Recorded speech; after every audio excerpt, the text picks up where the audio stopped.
Il est temps de vous informer, mesdames et messieurs. Merci de faire confiance au journal de la ville et tout de suite les sommaires. Les leaders du mouvement politico-religieux Bundu Djamayala, né Mwanda Nsemi, Zakari Badiengila, de son vrai nom n'est plus.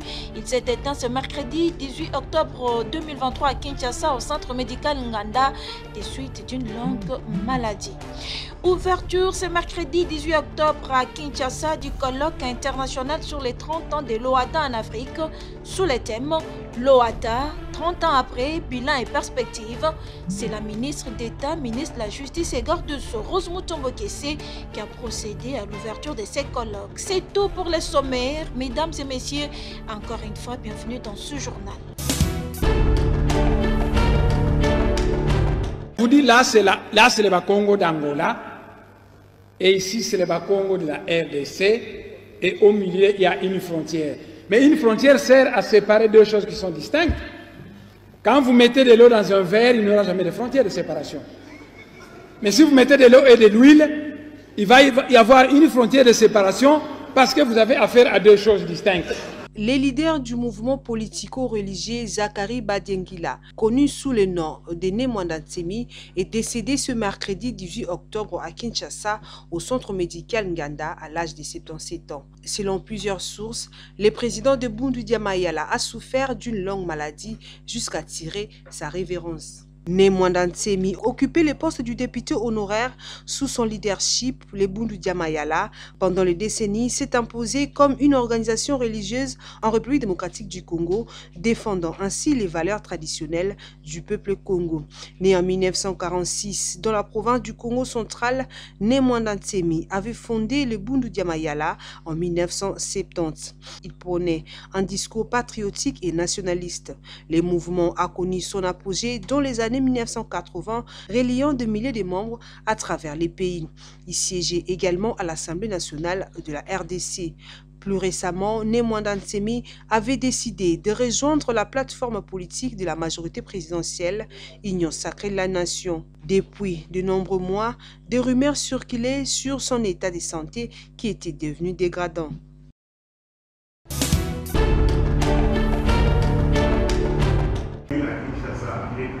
Les travaux de la 56e session du Conseil des ministres de l'OADA se sont clôturés ce mardi 17 octobre 2023 à Kinshasa, clôturés par le ministre d'État, ministre de la Justice et garde de sceaux, Rose Mutombo Kessé. Les 2 jours de ces travaux ont permis aux participants, ministres de l'OADA, de discuter des projets cruciaux pour le renforcement de l'intégration au sein de l'OADA et adopter certains textes juridiques essentiels pour la vitalité de l'organisation. Rose Mutombo Kessé, présidente en exercice du Conseil des ministres de l'OADA. J'ai noté avec joie que ces travaux ont permis non seulement de discuter des projets cruciaux pour le renforcement de l'intégration au sein de l'OADA, mais aussi et surtout d'adopter certains textes juridiques essentiels pour la vitalité de notre organisation. La redynamisation de la Cour commune de justice d'arbitrage n'a pas été en reste dans la mesure où, au cours de cette session, conformément aux dispositions pertinentes de nos statuts, nous avons également approuvé le règlement intérieur de la CCJA en matière d'arbitrage. Au cours de ces travaux, la question relative au financement de l'OADA était au rendez-vous. Il nous faut donc trouver les mécanismes idoines pour d'une part stimuler les États membres à être en règle avec les cotisations statutaires et d'autre part implémenter 30 ans après des sources de financement pouvant assurer une autonomie à l'OADA. Toutefois, la ministre d'État reste convaincue que toutes ces discussions ont jeté les bases d'une coopération renforcée et d'une solidarité agissante entre nations. Le Sénégal, ce pays frère et ami, terre de la Teranga, qui s'apprête à prendre le relais, nous offrira, j'en suis sûr, sa légendaire hospitalité et surtout poursuivra l'élan imprimé par la mandature de la République démocratique du Congo pour nous conduire vers la vision chère à nos pères fondateurs. Soyez rassurés de la reconnaissance de mon pays à votre endroit. Tout étant fait et dit, c'est avec une grande satisfaction que je déclare close la 56e session du Conseil des ministres de Luanda. Tout est bien, qui finit bien. Monsieur Mbouadi Massimango Tony. Après la remise des cartes sécurisées aux autorités coutumières par le gouvernement provincial, les réactions fusent de partout. Le chef coutumier du groupement Mbekana dans la commune de Mongafula, Tony Boadi Mbalawa, loue l'initiative du gouvernement provincial qui vient mettre fin au dédoublement des chefs coutumiers dans la ville-province de Kinshasa. Bon, ma solo penza eraki à propos de l'identification de chef coutumier de la ville de Kinshasa, où il y a des vrais et des faux chefs coutumiers. Monsieur Baza va faux chef, monsieur va vrai chef. Tu vois, il n'y a pas distinguer, pas sa distinction entre le vrai chef et le faux chef. Et on a bien essayé de octroyer ma carte. Où est la carte, c'est un vrai chef. Où est la carte, c'est un faux chef. En tout cas, Mbala Liboso. Mbala Liboso, le ministre a bien ce chef coutumier à remettre ma carte. En tout cas, quand M. Makila, ministre provincial affaires coutumières, M. Mokili, Yende Asalian, Mbala Liboso. Kitoko, to s'appelle non fort. Les chefs coutumiers ont besoin de la carte, de la couleur de l'éléphant. Le chef n'a pas de carte, n'a pas de carte. Comme ça va, ils sont connaissés qu'ils vont remettre le chef de la carte au niveau de la mort. Et va passer du sauté. Balogi et Zali. Et Babaïna, nous avons commis les pas assez des chefs du bureau et affaires coutumières. Parce que Panaé, on s'inscrit, si on a un dossier, on met un dossier dans le il y a un chef du ministère à sa local. Et que les autres ça coûte bien ordre. Vous avez un faux chef qui va sauter. Un faux chef qui va Le chef Tony Boadi Mbalawa demande à ceux qui sont en règle d'aller s'inscrire pour être enregistrés afin de recevoir à leur tour ces cartes. En tout cas, on a conseillé que chef du village na Lombango, autant il y a le col à 13 ans, on a gare, Bassalambango, Bakino, la carte. La condition qui est remplie, la condition. Anaïe, le problème est Anaïe, vrai chef, il est grand tapo, à Kinokuna, et pas à. Excellence Mokili, à sa carte.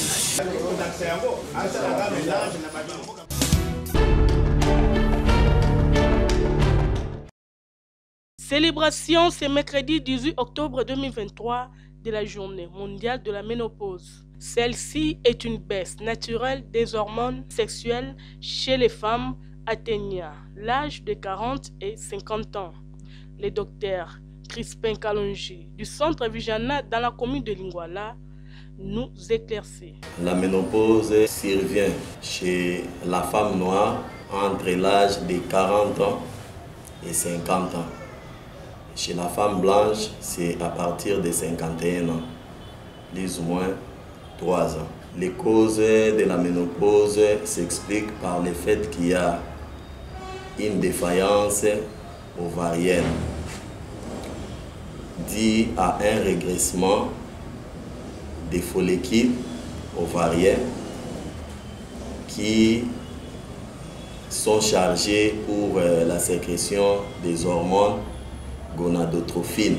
Alors, une fois que ces follicules régressent et disparaissent, c'est en ce moment-là que la ménopause s'installe.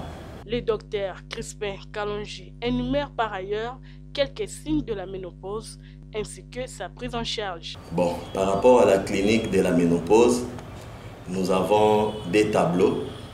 Nous avons un tableau de la ménopause muette et un tableau de la ménopause troublée. Par rapport à la ménopause muette, les seuls signes c'est l'arrêt des règles. Par rapport à la ménopause troublée, nous avons non seulement l'arrêt des règles, cet arrêt des règles est accompagné de certaines anomalies, notamment les bouffées de chaleur, avec parfois l'hypersidation. Nous avons les troubles neuropsychiques, nous avons les troubles sexuels. Pour l'homme en blouse blanche, la ménopause n'est pas une maladie. Pour ce faire, les femmes doivent accepter cette condition, a-t-il martelé. La ménopause n'est pas une maladie, mais une étape de vie de la femme.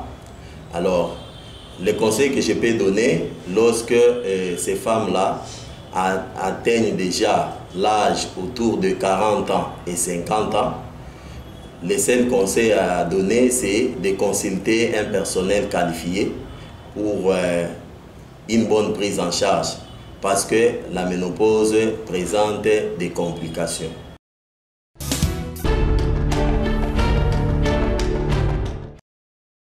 Les maniocs, cet aliment consommé par la plupart de la population congolaise, peut être utilisé de plusieurs façons.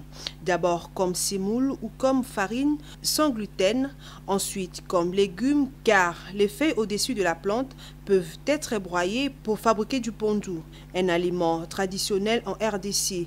Les manioc peut également être utilisé pour fabriquer la chikwang. Madame Zona Mungu, maraîchère à la plantation de Maluku, nous explique ici les différentes étapes de la plantation jusqu'à la récolte de ces produits. Otumbi moto, oloni, tango oloni, pondo ebimi makasi, mobali olia pondo, manioko, soki pondo ekoli osakoli matiti, ilange ye soin, sikoyo manioko ebandi kokota na kati ya banzete wana ebandi pesa vitamine makasi, yango ekomi manioko, topikoli, tolongoli poso, totie na mai. Obimisi oye otandi ndenge totandi boye soki kauki bokonika na masini obandi kolia fufu. Elle énumère par ailleurs quelques difficultés rencontrées durant ses travaux et interpelle les autorités à moderniser ces secteurs vu l'évolution de la technologie. Komona tango susu okebilanga bamongi makasi sende zokisi yo kolongola tango liseti komona ozoki liseti tango yako nzoto ekoma kosala pasi pona misala wana ezali misala ke ozala na makasi ezate epesa yo pasi moto osalaka na bakongo epesaka biso pasi tango mosuku komona nzoto oyo kolala boye papa mwa yo lala ezate soki toza na masini na biso eza bien papa soki toza na masini akosala kaka mbala moko ozwi elanga etare mobimbo ozwi demi na yo osali wana pasi te moto tozosala na bilanga papa pasi.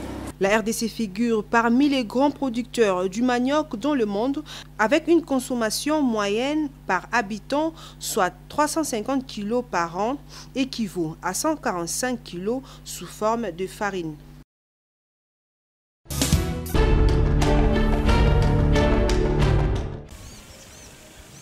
Nous sommes au quartier Bouma, dans la commune de Lansele. Ici, la population est butée à plusieurs difficultés au quotidien, entre autres l'approvisionnement en eau potable, le déplacement des habitants à diverses préoccupations suite au manque de routes fiables. Comme vous pouvez le constater sur ces images, ce petit marché de Bouma est bien construit, pourtant les étalages sont vides. Difficile pour les vendeurs de se rendre vu le mauvais état de la route. Devant cette difficulté, la population lance un cri d'alarme à l'intention des autorités. Donc il passe à tout vivre kaka maina mitu, il faut muto kende koni, il faut muto ki marcher et l'autre côté. Tozela ka babisa ki biso ba ko kunda kizenga ba sela biso nzela et l'autre côté ka ne bomoni passe. Tozo vivre to comprendre te o eza ba Congo ou eza na capitale Kinshasa. En tout cas gouvernement sunga biso. Kindina Félix ndenga koti asunga nanu Félix satana nunzela oyo. Les habitants de Bouma souhaitent que les regards des autorités se tournent vers leur contrée afin de soulager leur peine.